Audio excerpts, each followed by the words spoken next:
Welcome to Dodgers Dawgs. As part of the Dodgers Daily Network, Casey Porter here. So glad that you decided to tune in on a glorious Tuesday as the Dodgers got back in the win column and continue to have that little short lead on the Padres, 3.5 games. But hey, it is what it is. And the Dodgers, it was good to see them get back on the winning track last night. No doubt about that. I will say this, take off my Dodgers hat brain and just from a baseball perspective brain, coming off of watching the Milwaukee Brewers and the way that they play offense, the way they put the ball in play, the plan that they have at the plate, the way that they don't let you off the hook when they rally.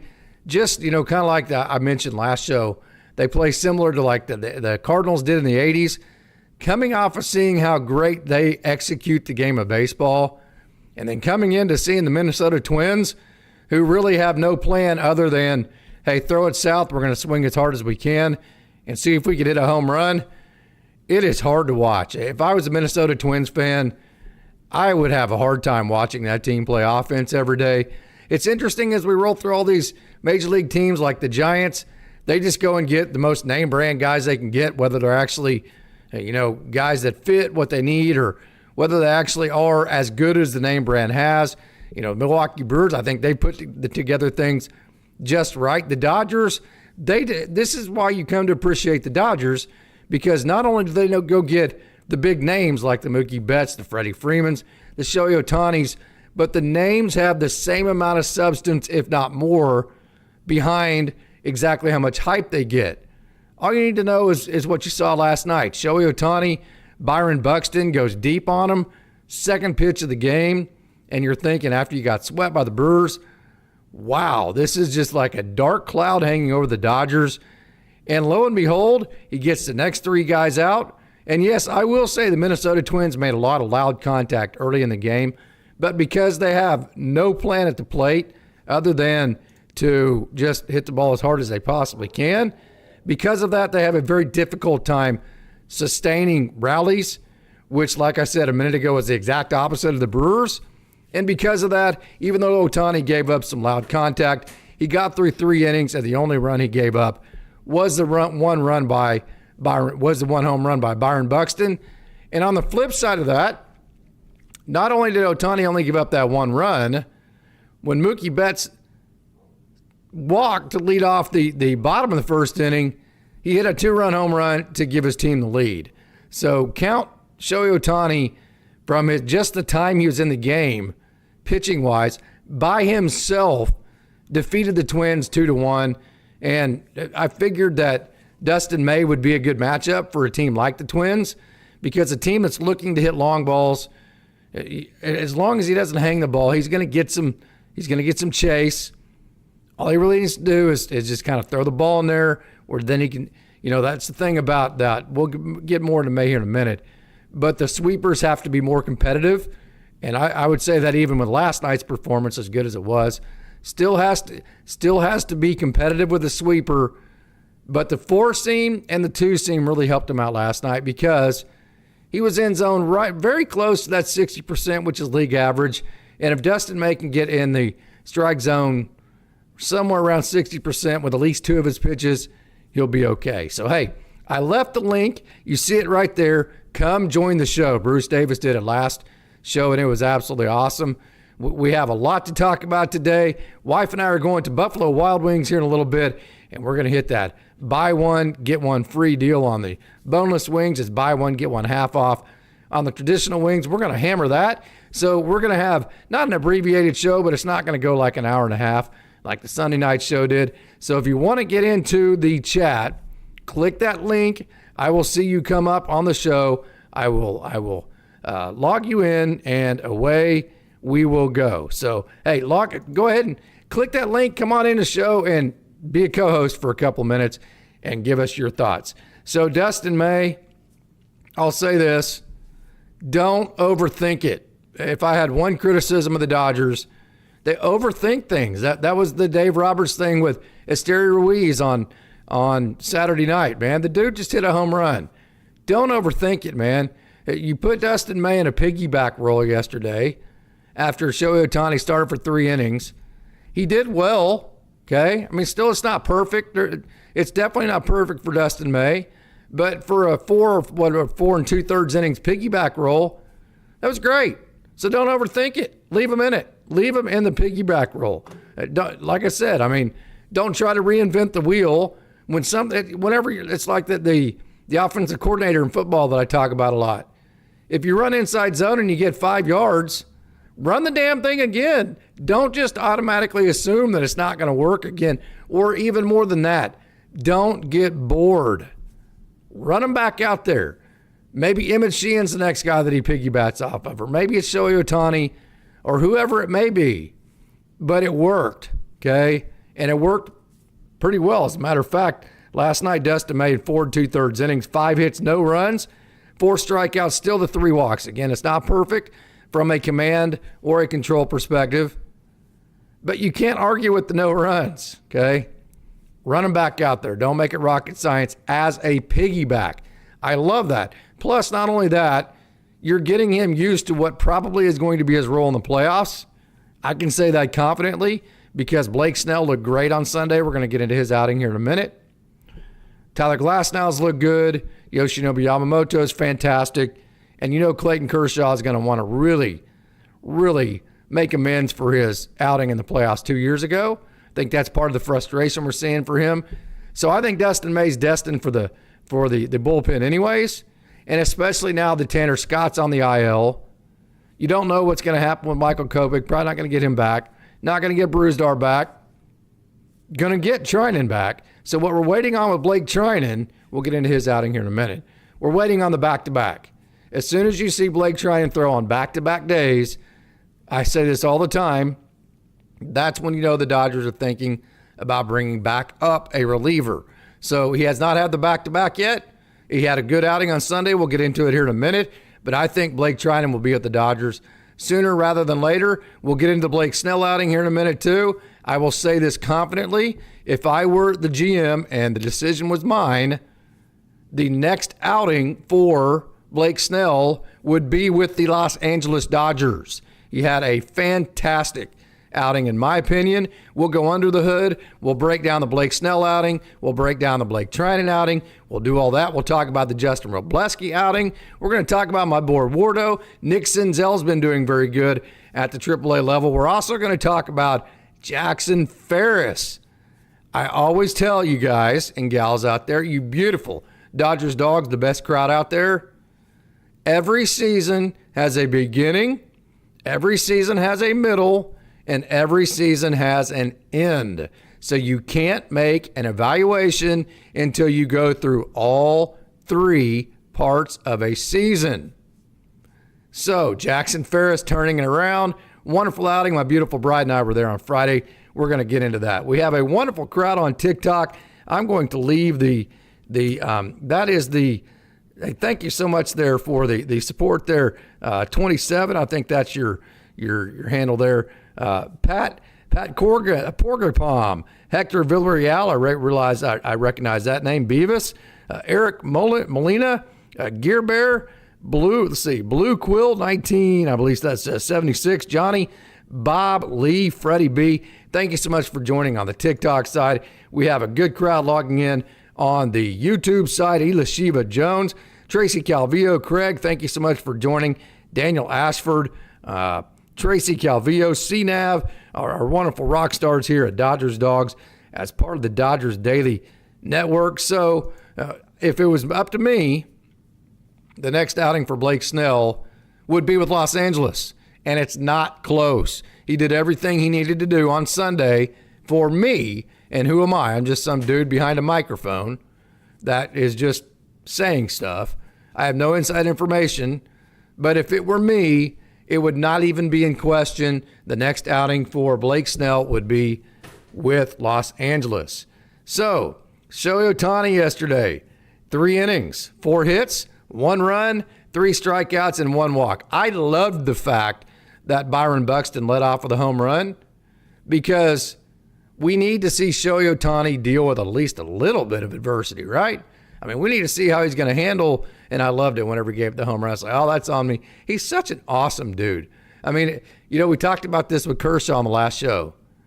When your best players are also your best people, when your best players are also your hardest workers, when your best players are your best people to model after, that makes it so easy to manage when you're Dave.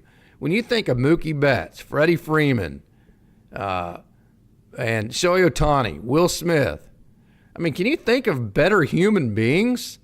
And so whenever that's the part of everybody wants to go get this guy, they want to get that guy, they want to get this guy. Well, if this guy's your best player and he's an asshole, then that's just going to make it so difficult to keep cohesiveness. So the Dodgers have created a culture where they go get people that aren't just great players. They're also, the best players are also the best people to model after. And at that point, really all Dave has to do is just periodically manage egos, sit in the rocking chair, make out the right lineups, and don't freaking pitch hit for Esteury Ruiz after he hit a home run. That's all Dave has to do, okay? All Dave has to do is put Dustin May back in the piggyback role after he is successful with it. That's all Dave has to do, because his greatest players are his best people. They take care of the culture aspect of it. He does have to manage an ego every now and then, but beyond that, fill out the lineup, get the hell out of the way. That's what Dave has to do. And that's sometimes the hardest thing to do as a manager, but I do think he does a very good job with that. So Shohei Ohtani, again, the only run he gave up, second pitch of the game, just hung a little cutter slider type pitch. Byron Buxton did not miss it. Shohei Ohtani answered for himself at the 2-run home run. And I'll say this about Mookie Betts. The double down the left field line was only 88 miles an hour. He pulled an outside pitch. Fine, whatever. The exit velos are not going to improve overnight. It's not going to happen overnight where all of a sudden Mookie Betts is hitting 105-mile-an-hour rods all over the field every time he's up to bat. I think the exit velos are what they are, okay? So having said that, the leadoff spot is perfect because I mentioned this. Instead of Mookie trying to be a Hall of Fame guy that's trying to carry a team in the 2-hole or wherever he was, which was the 2-hole, now at the leadoff, here's what I would tell Mookie. Hey, Mookie, you're a Hall of Famer. You're a great player. Even with this year with your OPS under 800, I believe it's in the 780s, even this year with your batting average in the mid-250s, mid-200s, 250s, somewhere around there, you're still a player offensively that most people in the major leagues would love to have. We forget that the major league batting average this year is like in the 230s. You're still a way above average offensive player, Mookie, okay? We're just comparing you to Hall of Fame standards. So here's what we need to do, Mookie. We're moving you to the leadoff. So instead of thinking I'm a Hall of Famer, instead of thinking I need to be hitting 320 with 32 jacks like we've seen him do before, instead of thinking like that, let's think of just, let's get on base. Let's put together quality at-bats. So what exactly is a quality at-bat? Why should players think quality at-bats instead of hits? Well, because baseball is such a game of failure, especially hitting, that if all you're worried about is getting hits, you're going to be in a negative mindset 75% of the time. It used to be 70% of the time. But if you're a good hitter, you're going to be in a negative mindset 75% of the time because that's how much you're going to get out. But if you think instead of quality at bats, so what is a quality at bat? We'll get into that. But if you think instead of quality at bats, you can have a negative mindset more than 50% of the time because you're going to put together goals and benchmarks that you can reach more than 50% of the time, which that's not the case if you think just getting hits. So what is a quality at bat? Any at bat that gets you on base. I don't care if it's a hit by pitch. I don't care if you hit the ball and they make an error. I don't care if you walk. I don't care if you get a base hit. I don't care what happens. If you get on base, that is a quality at bat, okay? What is a quality at bat? So there's number one, quality at bat. Any contact that is 95 miles an hour over. The high school level would be about 86, 87, okay? But hard contact is considered 95 miles an hour over at the major league level. So any contact, any hard contact, any contact 95 or over, that's a quality at bat. So any getting on base in any way, any kind of hard contact, 95 and over, okay? And then also, anytime that you advance a runner in a situation where you put them at third base with less than 2 outs, that's a quality at bat, okay? So if you have a runner at second base, nobody out, you hit a ground ball to second, they end up at third, 1 out, that's a quality at bat, okay? Another quality at bat, any sacrifice fly or sacrifice bunt, that's a quality at bat, okay? So there's another quality at bat, and then here's the kicker. Any at bat that is 7 pitches or over at the high school level, college level, we'd probably make it 6. Any at bat that's 7 pitches or over, I don't care how it ends. Base hit, home run, even a strikeout. If your at bat is 7 pitches or over, that is a quality at bat. So let's put those together. Getting on base, hitting the ball hard, moving runners, sacrifices, grinding pitch counts. That's what quality at bats are. So instead of us thinking of Mookie Betts as he needs to be a Hall of Fame type hitter, he needs to hit 300 and hit 32 jacks and keep pace with Shohei Ohtani. I personally have changed my mindset to him. I think all other Dodgers fans need to as well, that I just think of him in the leadoff spot. I just want a quality at bat out of Mookie Betts every time he comes up.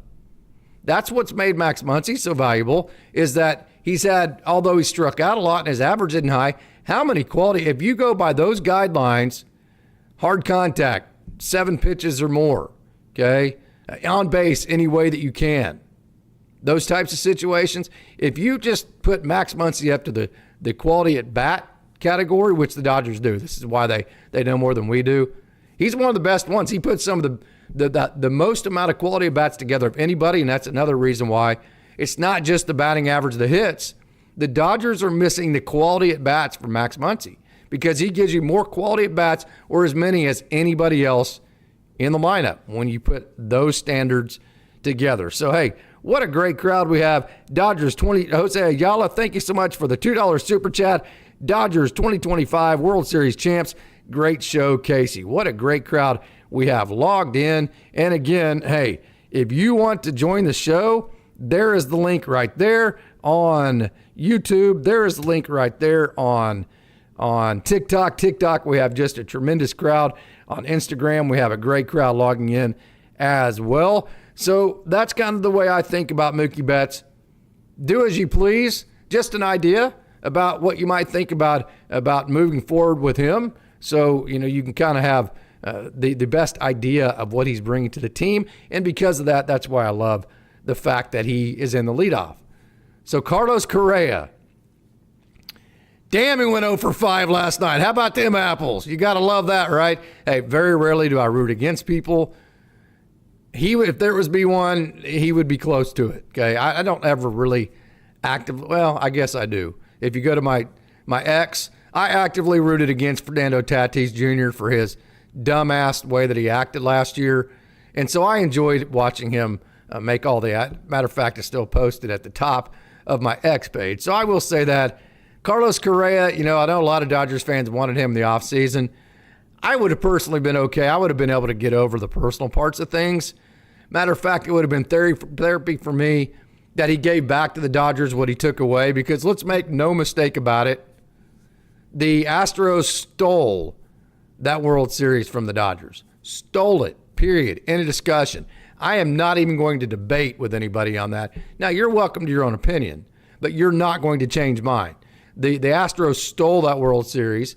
Carlos Correa was a part of it. Having said that, I've had to move past so many personal issues and get along with or whatever with people. I wouldn't have a problem with it personally. But here's the way that I came down.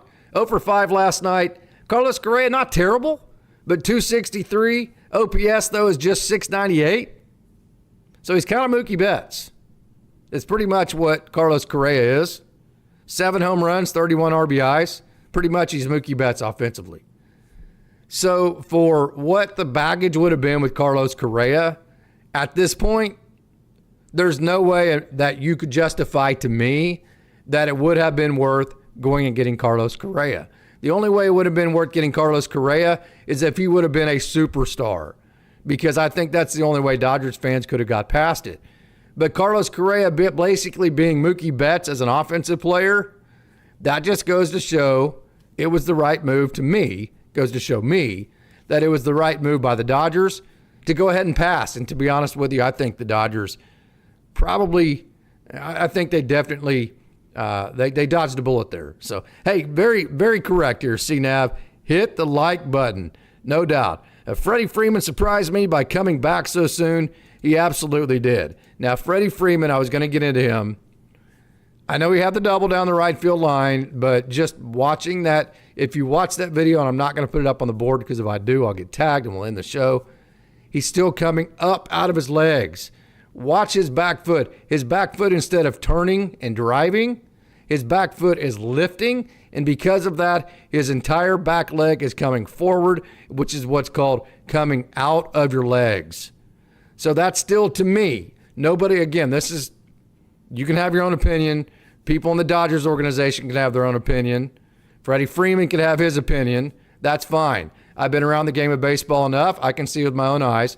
Nobody's going to convince me that that swing with his bottom half yesterday is him using that back ankle like he should, or any of his lower half, let's say that, the way that he should, the way that he has in the past. He's still coming up out of his legs, which tells me, and Freddie Freeman said himself, that he found something with his back ankle that he used to do that he was really excited to get back to. So I was excited to see the one hit. I will say from a prospect perspective, that hit didn't do any. I think what that showed, his statement, it showed, let me back up.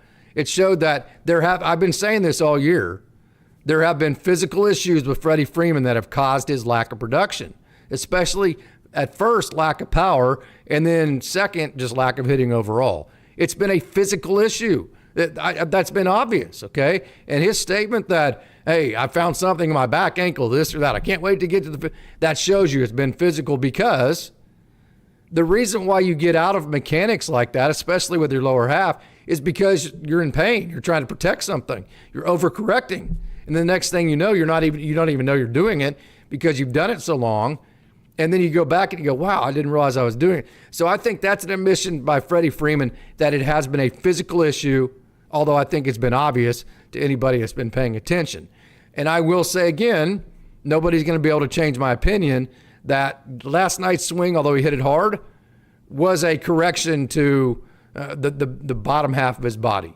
I think it still was an arm swing. I think he timed it perfect. I think he buggy whipped the barrel and he got a double. But I'm not convinced that was the solution to his lower half. So I only say that to say, not to be negative. I say that to say, I'm just going to keep looking for that, keep looking to see if Freddie can find that groove, see if he can just sync everything up, use his lower half the way that he's capable of. So we'll see how that goes. So a great crowd again logged in to YouTube. We have Ela Shiva. We have Bruce Davis is back in the crowd. CNAV, Ela Shiva Jones, Jeff Roll, Craig Osterberg, Jose Ayala, Justin Lamas. Happy birthday, Tanner Scott, for your birthday. You get an MRI, a second opinion from and almost certainly TJ. Again, this is the Freddie Freeman deal. When you have guys that are this good, Tanner Scott hasn't always been a great pitcher, but he does have great stuff. So if his ERA is 5, that's not necessarily like, oh my God, he's done that before. What's been so surprising about Tanner Scott has been the fact he's gotten hit. His stuff's too dirty to get hit. So whenever you start getting hit, like Freddie Freeman, it wasn't that he just wasn't getting hits. It was just he was looking overmatched. When that happens to somebody that's as good as he is, it's either they're getting too old or there's an injury somewhere. So there had to be something going on with Tanner Scott. This all makes sense. And so, as I said on the last show, you've got reinforcements coming. Dustin May is going to the bullpen. Blake Treinen's coming back. You've got Alex Bessia. You've got Jack Dreyer, who's been very good. The injury to Tanner Scott, Kirby Yates has been pitching really actually good for the last month. So although you have reinforcements coming, the Tanner Scott deal does change the situation in terms of do you need to go get a reliever? Hey, I'm still good with sticking with what you got. I think Blake Treinen's going to be fine. I think Dustin May is going to be great in a bullpen role if that's where he ends up. I trust Jack Dreyer. I've been telling you for 2 years now that Alex Vesia has been elite. I trust the guys that we have, and yet there's 4 right there.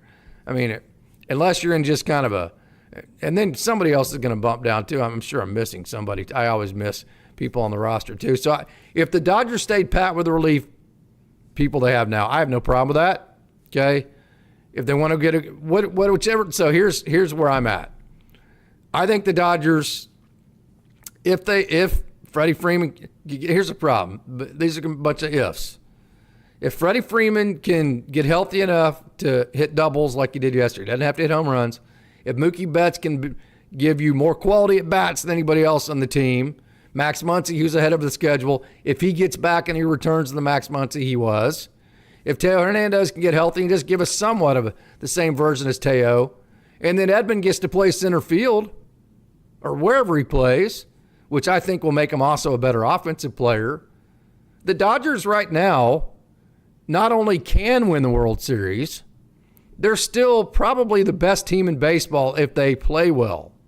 If you get Max Muncy back, if you get Blake Treinen back, if Freddie Freeman starts hitting the ball, if you do all that. Hey, we got Bruce Davis waiting on the line. Bruce, hang out for just a second. I'll get you here in a minute. So not only can the Dodgers win the World Series with the roster they have, I think they're still favored if all of that happens. So whichever way the Dodgers choose to go with that, I am totally good with whichever. If they want to go get a left fielder, if they want to go get a reliever, I'm good either way. So, hey, we have Bruce Davis in the house once again. He is going to join the show right here. So let me actually this is kind of clunky. Let me go get back to Coach Holt. This is going to say Coach Holt, but obviously it is not. It is Bruce Davis again. So, Bruce, have at it. You are on the show. Thank you so much for joining. Hey, I just wanted to say that, like I said the other day, we started a new day yesterday. We did. Freddie, watching on TV, they showed him. He had his hand over his face, looked like he was, I don't know if he was going to cry or what, but I'm glad he got a hit. Yes. I hope that he continues to keep it up because we need this guy. If we really want him down, we need this guy. We absolutely do. Freddie Freeman is a dog. We know that. He came up with one of the best moments in the history of Dodgers baseball. I am not exaggerating when I said that when he hit the home run last year. The Dodgers, in my opinion, don't win the World Series if he does not hit that home run. So let me ask you this, though. I mean, Bruce, you've been around the game of baseball, especially the Dodgers, for a long time. Does he look totally healthy to you? No. Yeah. Nope. He doesn't. Right. Nope. Let's go up against – yeah, go ahead. No, I'm just saying he doesn't we all can see his body language. I don't know what it is. Do we need to rest him? Yeah. I don't know. I don't know the answer. Yeah. Where are you at with Mookie? I think Mookie I don't know. I think that if we can get him going, and I think he will. I think Dave Roberts, I think that is a great thing that he did. It isn't just, we got our big star. He should be batting first. But I think if Mookie continues to keep getting hits and he starts to, get to the old Mookie, I really think if you can get him, we know Ohtani, he's doing what he can do. Will Smith. And if we can get Mookie and Freddie to start this engine, man, I'm telling you, nobody's going to stop us. I don't care who it is. Mm-hmm. It's not Milwaukee. I don't care. If we got our guys rolling and they're healthy, I believe that we can do this again. And maybe it sound right now like optimistic, like oh, it's too soon. We're still in July. I believe this guy is going to put it together. And if he doesn't, then we're in trouble. Yeah. Yeah. So reinforcements, I mean, now that Tanner Scott's down, do we need a reliever, and who would that be?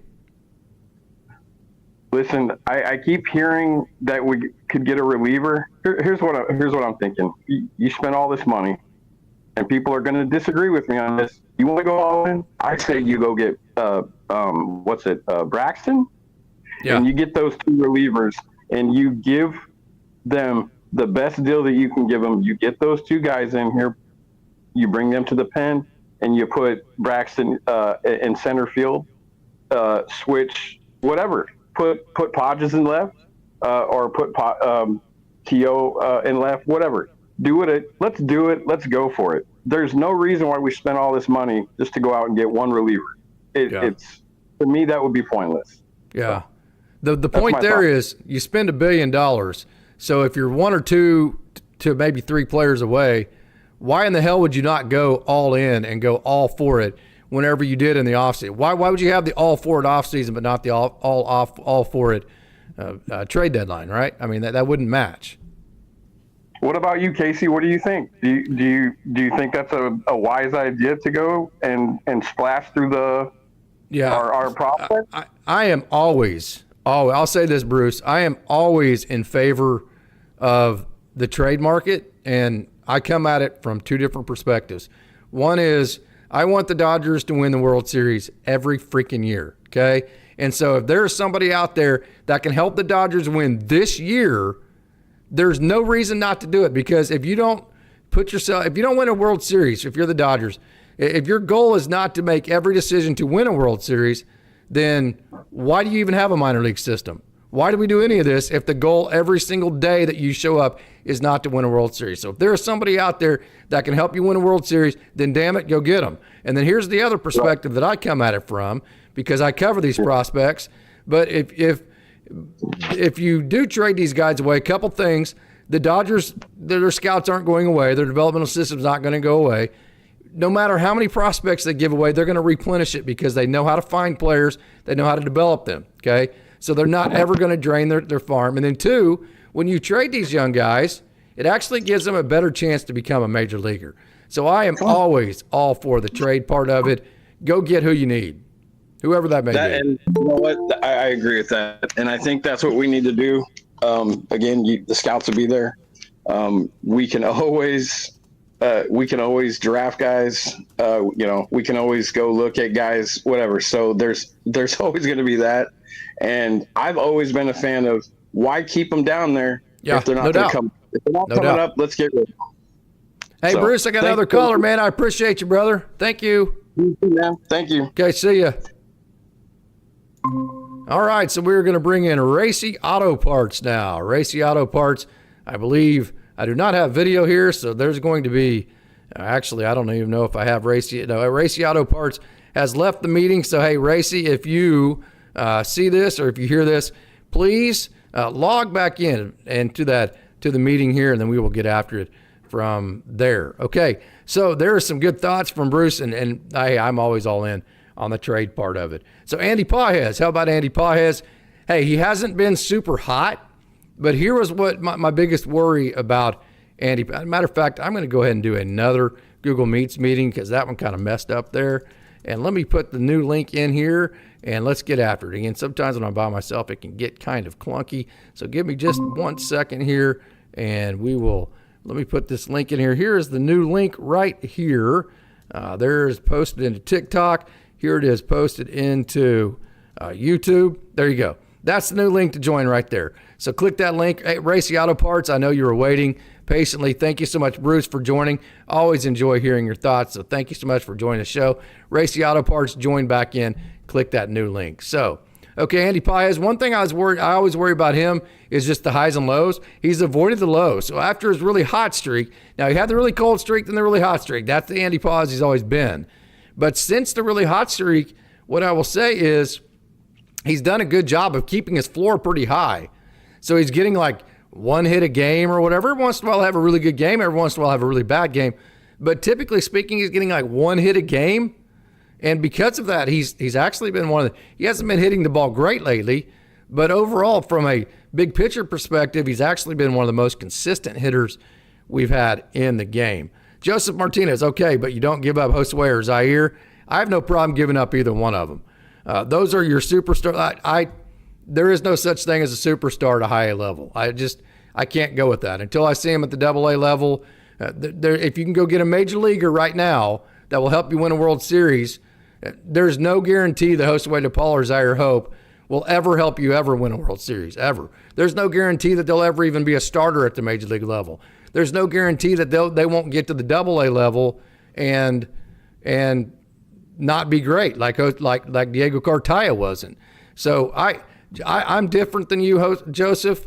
I have zero problems giving away Josue DePaul for the right guy. I mean, if you go get a closer that's going to get the last 3 outs of the World Series and be dominant throughout the playoffs, I have zero problems giving away Josue DePaul for that. If you go and get a left-handed bat that's going to hit 350 in the postseason and hit home runs and be one of your best hitters, I have no problems giving away Zaire Hope. Zero problems. They're at the high A level. They're not at a level in the minor leagues yet to where you can unequivocally say these guys are untouchable. Now, the Dodgers might, okay? They're good players.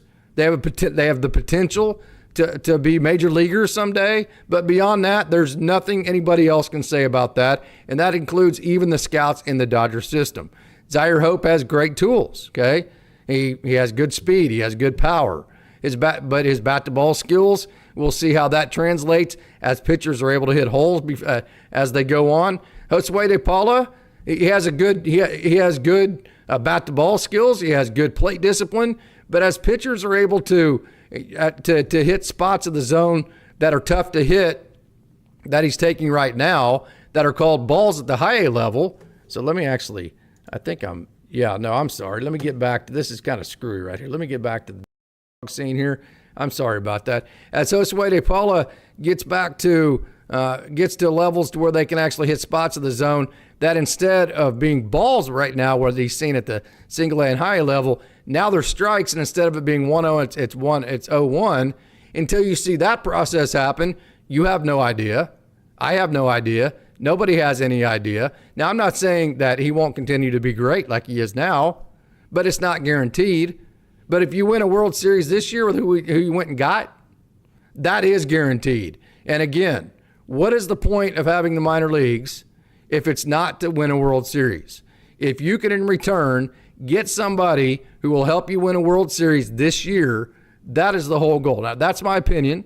Everybody else can have their own, including Joseph, but I am not a prospect hoarder. Especially, now I have said that about Edgardo Henriquez and Dalton Rushing, but they were at the higher levels of minor leagues. They had proven all of those process I had mentioned. I had never, ever even come close to thinking somebody's untouchable at a higher level. So that's just how I think about it as I watch these guys every day on a minor league level. And then also, if you give Josue DePaul and Zaire Hope for somebody who's going to help you win a World Series, the Dodgers are going to go out and get great players again. They have Eduardo Quintero. He's probably the best player in all the Cal League. Okay? They have Mike Sirota. I know he went down for the year. Mike Sirota, in my opinion, if you ask me which guy is the better outfielder right now who needs to be promoted to Tulsa, I would pick Mike Sirota, point blank. I don't like to compare guys to those. So there's two right there. There's two outfielders right there that, to me, have the exact same potential as Zaire Hope and Josue DePaul. So the Dodgers will restock, and keep in mind there's only 9 positions at the major league level. There's only 3 outfield spots. Andy Pages is still young. You're going to have him for another several different years. So really all you're going to need is maybe 1, maybe 2 outfielders, because we know the Dodgers are going to go get somebody else, whether it be through trade or free agency. Hey, J.O., Bruce Davis, it would help a large package to get these guys. It would take a large package to get those guys, but it would solve a lot of problems. Good idea and nice comments, no doubt. If you want to join the show like Bruce did, click that link right there that I just left and come on into the show. Jeff Roll, Quan, and Class A. That's what I'm talking about. If you can go get somebody like that, there is not anybody that is untouchable, and there's certainly not anybody that's untouchable that's still at the high A level. That's my opinion. Again, you're welcome to yours, and I'm not saying that you're necessarily wrong. I'm just saying that's the way I view it. And we have Racy Auto Parts, back in. So right here, hey, there we go. So I'm going to log this back over, and let me get back into my program here. Let me bring in Racy Auto Parts here, and it's going to be Coach Holt, but obviously this is not Coach Holt. This is Racy Auto Parts right here. Hey, thank you so much for joining. Hey, Coach, thank you so much. Yeah, man, what are your thoughts today? What are you thinking here? I think it's bad that Tanner Scott got hurt, right? I mean, Yeah. Over and over again, players are getting hurt, and I don't see how they're going to be able to replace them all. Yeah, no doubt. So, Yeah. where are you at with the way the Dodgers are playing, and what do you think they need to do here, man? I think the Dodgers need to give an opportunity to the younger guys in the organization, and I would say that they need to try that third baseman. What's his name? You've been talking about? The third baseman, Alex Freeman? Yeah, I think they should give him an opportunity, and maybe even keep what's his name? The outfielder, the center fielder played yesterday, made that great catch. Give him a more opportunity out there, and maybe move off of Conforto. Yeah. Find a different. See, that's the problem with Conforto, is he's been just good enough here in the last month where you're like, 250, whatever. Nobody else is hitting, so you would want to go get an outfielder, right? Trade deadline? Yeah. Maybe Lou Bob.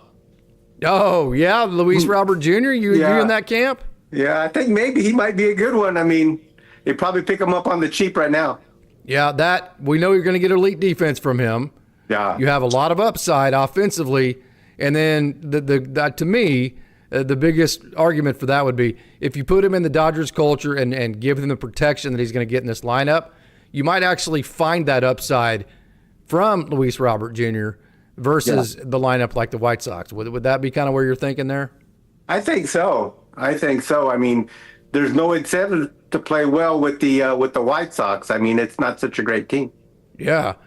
So do you have any final thoughts here on the Dodgers, the way they're playing, or what they need to do coming up against the trade deadline, or your thoughts on whether you think this team is where it needs to be to win a World Series here in a month or two?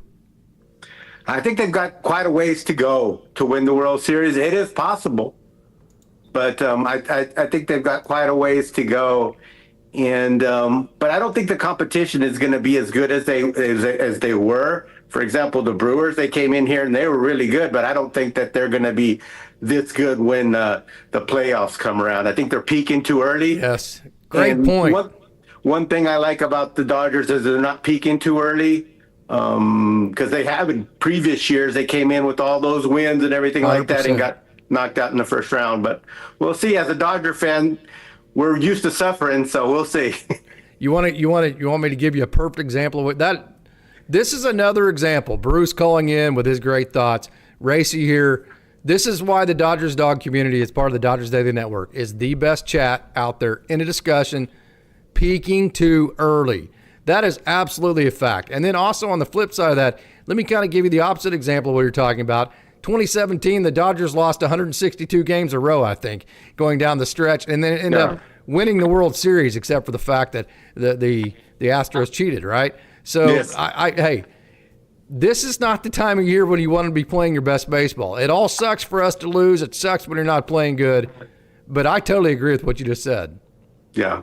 So I think the possibilities are good, but it's to some extent it's a very random sport. So we have to be prepared for that too. But I mean, I'd rather be the Dodgers than anybody else.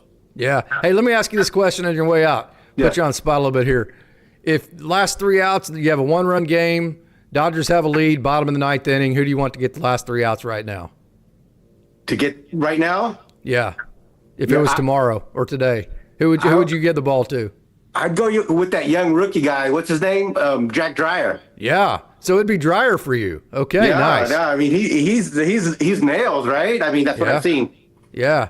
Okay, man. Well, I appreciate you joining. This has been absolutely awesome. I hope you join on every single show that I come on that you're able to do on the live. So, yeah. Thank you so much, Racy Auto Parts. Thank you, sir. Bye now. Okay. We'll talk to you next time, my man. All right. See ya. All right. I'm going to log back in over here. So that was Racy Auto Parts. You can join the show just the way that he did. Yes, the Freeland is a good player. Also, Ryan Ward has been the best hitter in AAA, period, end of discussion. So as we have it, Eduardo Quintero has been the best player in the Cal League at single A. Ryan Ward's been the best offensive player at triple A, and that doesn't even include Josue De Paula and Zaire Hope, who maybe have been the two best prospects at the high A level. And so, man, there is talent all up and down right now. Question, I may have missed it, but your thoughts on Dustin May out of the bullpen? Yeah, I mentioned it right off the bat. The piggyback deal is the perfect combination, Jay, between bullpen, which is where he needs to be in my opinion, and then also starter. So that piggyback is the perfect hybrid. It is a starter role, but in the position of the game, it technically is a bullpen outing. And so that allows Dustin May to continue to think like a starter, like, oh, I'm going 4 innings, but it's in a bullpen part of the game. So don't overthink this, is my point on it. It worked, okay? It's like when you run a play in football, and it works. Run the damn thing again. Throw his ass back out there, okay? I mean, invention is the mother of necessity, right? Sometimes the greatest inventions are found because you just needed to change something up. You tried something, and boom, and you nailed it. And maybe that piggyback situation for Dustin May is that nailed it situation. So I love. Let's stay here. I'm not yet ready to send him down and be a 1 inning, maybe 2 inning reliever. I'm right now. Let's take baby steps. Let's keep him in the piggyback, and let's go about it that way, Jay. Hey, thanks, Casey, for allowing you to come on. That's Bruce Davis. Bruce, you're a rock star. I want you to come on every time we have one of these shows. So what a great crowd we have logged in on TikTok. Oh, man, we have a bunch of people on TikTok, a great crowd on YouTube as well. Will Smith, I want your thoughts. I'm going to say unequivocally he is the best catcher, not in the National League, in all of baseball. Okay? I understand that Cal Raleigh has hit more home runs than everybody else in baseball. We'll get into that here in a minute. We have another guest that's logged in, and we are ready to log over to Jay Weir. Did I say that correctly? Weir, is that right? Yes, sir. Hey, yes, Jay, sir. Thank you so much for joining, man. How's it going, Casey? Very good. I appreciate you joining. What's on your mind today? Having seen last night's highlights, I saw that there was a particular catcher all over the highlight reel, and that made me interested in asking you what your thoughts are on the Dalton Rushing side of this current experiment with Will Smith, giving him more time and making sure that he's not playing as many back-to-back games. What are you seeing with Dalton Rushing? So whenever Dalton Rushing, if you go back to the show when he first got pulled up, my first comment was Dalton Rushing is not coming up to get everyday at-bats. He's not coming up to be a starter. Dalton Rushing is coming up to the major leagues for one purpose and one purpose only. That is to keep Will Smith at top peak offensively throughout the entire season, because Will Smith has always been a great offensive player till about the end of May, and then it just drops off a cliff. And so Dalton Rushing's role this year is to make sure that Will Smith is fresh enough to be as good in September as he is in May. And so right now, Will Smith, the 2 home runs last night, he has the highest batting average in the National League, 326, which is almost 30 points higher than the next hitter in all of the National League. So from that perspective, Dalton Rushing has done exactly what Dalton Rushing was supposed to do when he got pulled up. So from the team perspective, it's been fantastic. It's reached the goals that it was meant to reach by pulling him up. From a personal perspective, it hasn't been a great situation for him because he is a good enough player to be an everyday major leaguer. And so my solution to that, tie in Freddie Freeman into this. There's no way anybody can convince me that Freddie Freeman is healthy. So rest Freddie Freeman twice a week. Those times that Freddie Freeman rests, Dalton Rushing can take those reps at first base. Dalton Rushing played all of his entire college career until his last year at first base. He's comfortable over there. That gives you 1 game, maybe 2 games a week at catcher, maybe 2 games a week at first base. Now Dalton Rushing's getting the personal development as well as helping the team. Yeah, because I had pulled up the numbers and I was kind of perusing it a little bit, and I really wanted to be as excited about Dalton Rushing being on the team as Kim. And when Kim wasn't getting reps, it seemed like the entire Dodgers fan base was going crazy about it. And why is he not playing every day? And all of that ruckus. But now seeing Dalton Rushing kind of being in a similar situation that Kim was in, where he's not getting as many reps, you're thinking that it's really just the lack of being able to run him out there, that he's not producing at the plate when he has those opportunities to the same extent? Yeah, definitely. Because, well, you got to understand competitive people that are used to being. So Dalton Rushing's not only used to being a starter, he's used to being the dude. So not only is he not the dude on this team, hell, he's not even playing. This is an entirely new situation for him. And the problem is they did the left field thing last year. I don't think they came to the conclusion that it's not possible. They just came to the conclusion that he needed probably 500 games out there to be the left fielder, because we know Dodgers fans, we're the greatest fans on earth, but we will get pissed at a player pretty fast. Like, get his ass out of. I mean, there's just no window for struggle for the Dodgers fans. You have to be at the Dodgers standard every day, or you're going to hear from it. It was going to take Dalton so much time in left field to get to that standard. I think they just said, you know what, we don't have time for that. Let's go do what he does best. And so now at this point, I'll say this, I don't even think the Dodgers have a plan moving forward. I think they're dealing with Dalton Rushing day by day, just trying to get him as many bats as they can. Sure. Well, and if Will Smith continues to do the things that Will Smith has been doing, especially headed into August and September and then come playoff baseball, I'll take whatever Dalton Rushing gives us. See, here, Jay, this is why I don't know if you watched Sunday Night Show. This is why I was so fired up. When the Dodgers had a 9-game lead, or 9.5, whatever it was, they had a chance to continue to put the pedal down, grow that thing to about 14 or 15 games. Sorry. Can you hear me? Yeah. I got you. And then at that point, that's when you can give Dalton Rushing as many at-bats as you want. You can give Alex Freeland major league time. You can bring up Ryan Ward or whoever it is. But because it shrunk down to 3, now you got to get out of process mode. Now you're back into results mode. Now you're back to not necessarily developing your younger players the way that you needed to, because you can't afford to. You got to win games. Right. Well, and you still have so much pressure on the injured veterans to be rolling out there every single day. I mean, Freddie Freeman, we've been talking about his health all year. Mookie Betts got a weird, wacky start to his season. And so now all of the ones that are injured and kind of just fighting through it, they sort of have to be on that player card every single day. They do. That's a great point. They're having to do more than physically. That's what I'm saying about Freddie. We're having to rely on an injured Freddie Freeman to be the Freddie Freeman that he always has been, uninjured, and it's just not happening because he's not healthy enough. That's kind of your point. Yep. Well, that's all I've got for now, Casey. Thanks for having me on. I appreciate it. Hey, man, I hope you come on the show every single day. And let me go ahead and click this back. That is absolutely awesome, Jay. Thank you so much for those thoughts. And I think I lost let me go back into this here and let me unlock that. Hey, yeah, 1 second here. Let me go back and do this and do that. I think I actually lost my, well, I might end up right there. There we go. Okay. Thank you so much, Jay. I appreciate you coming on, brother. See ya. Okay. All right. So if there's the couple of moments like that where I'm having to figure things out, I have not set the scenes up perfectly to go back and forth, so I apologize for that. So I appreciate you telling me I wasn't on the screen there for a minute. I had to adjust back into that. Hey, it's all about adjustments.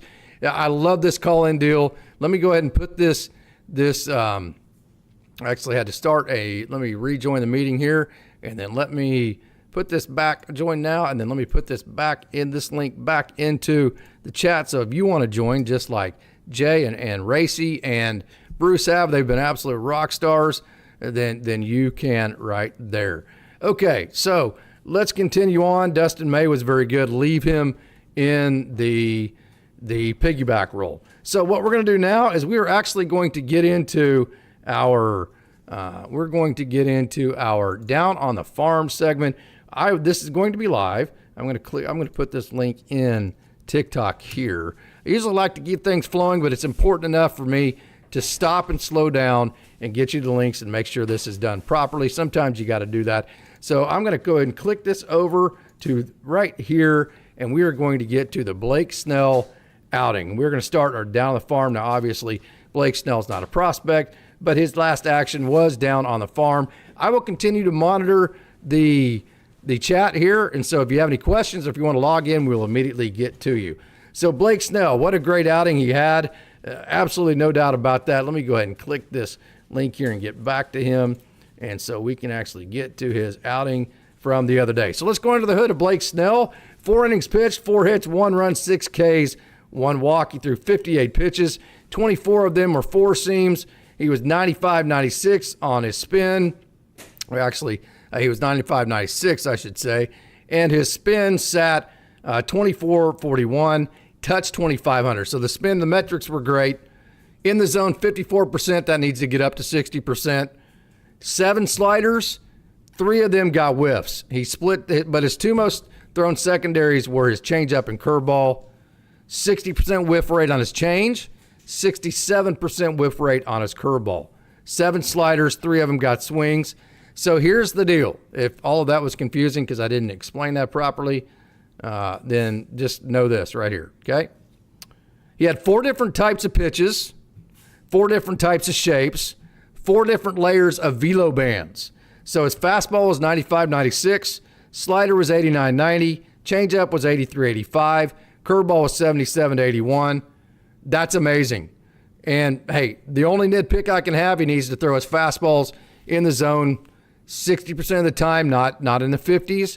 But beyond that, this was the blueprint map that needs to be drawn up for Blake Snell. This is also why I have said unequivocally that if it was up to me, his next outing would be at the major league level.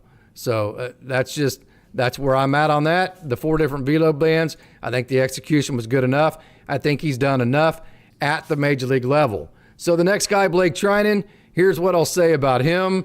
Hey, Jay, thank you so much. I'm going to go ahead and type that in. Hey, yeah, and leave some comments. Jay and Bruce and Racy, awesome job, guys. I mean, that's absolutely awesome job. Please come back and join every single show. I want this to be driven by you and not by me. What a wonderful job all 3 of you did. Just great conversations. Blake Treinen, here's what you got to look for, okay? When he has his back-to-back outings, I've been saying this forever, just watch. If he has back-to-back outings, he's getting ready to come up. Even if they're total implosions a lot of times, that still will happen.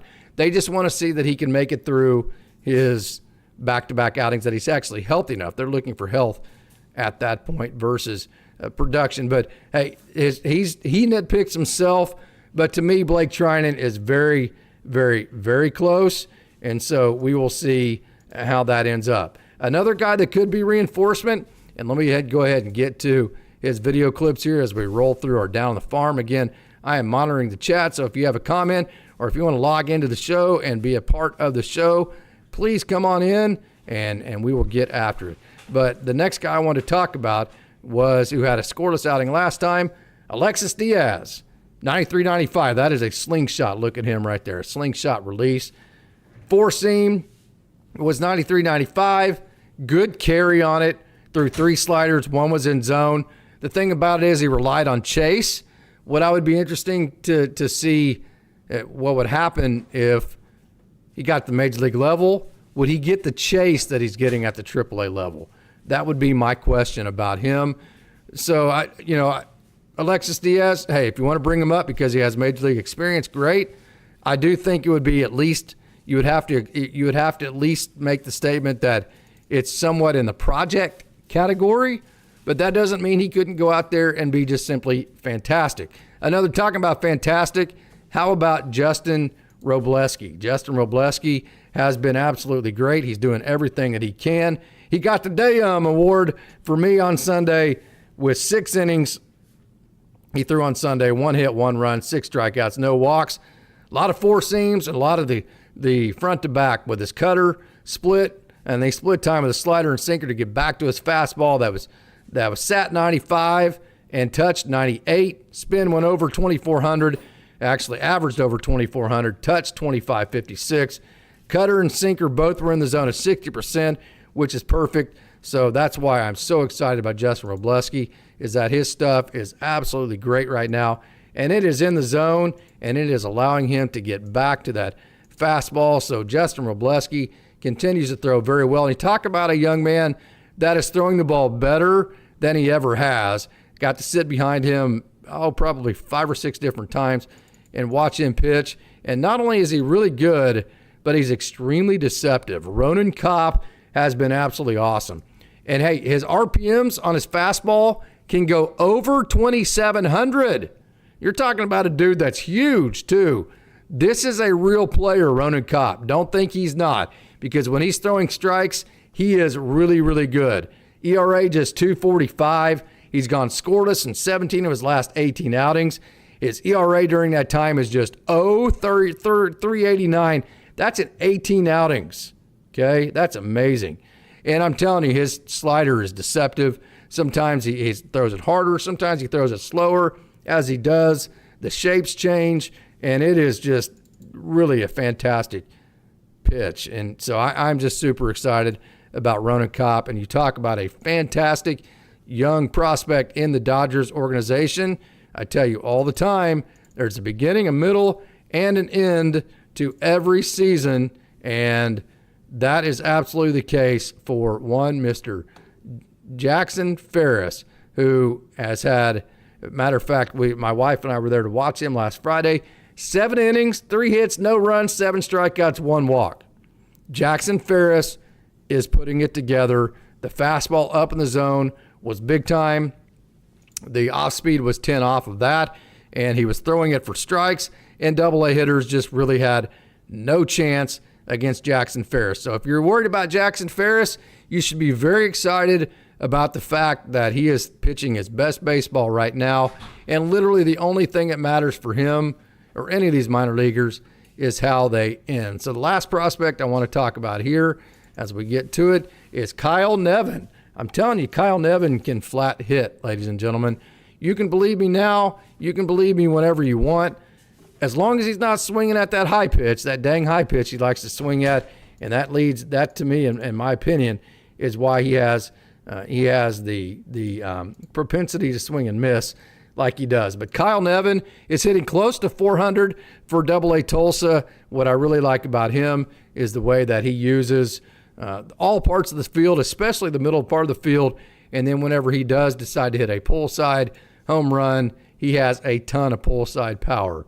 So that is all I want to cover for the Down the Farm segment. We have had just a tremendous crowd on every single platform that we have, whether it be YouTube, whether it be on TikTok, whether it be Instagram, whether it be on Facebook or X. We have had just an absolutely awesome crowd today. So I can't thank you, Dodgers Dogs, enough for everything that you do for Dodgers Dogs as part of the Dodgers Daily Network. So until next time, thank you for tuning in. I'm Casey Porter, and just a reminder that, as always, it's a great day to be a Dodger.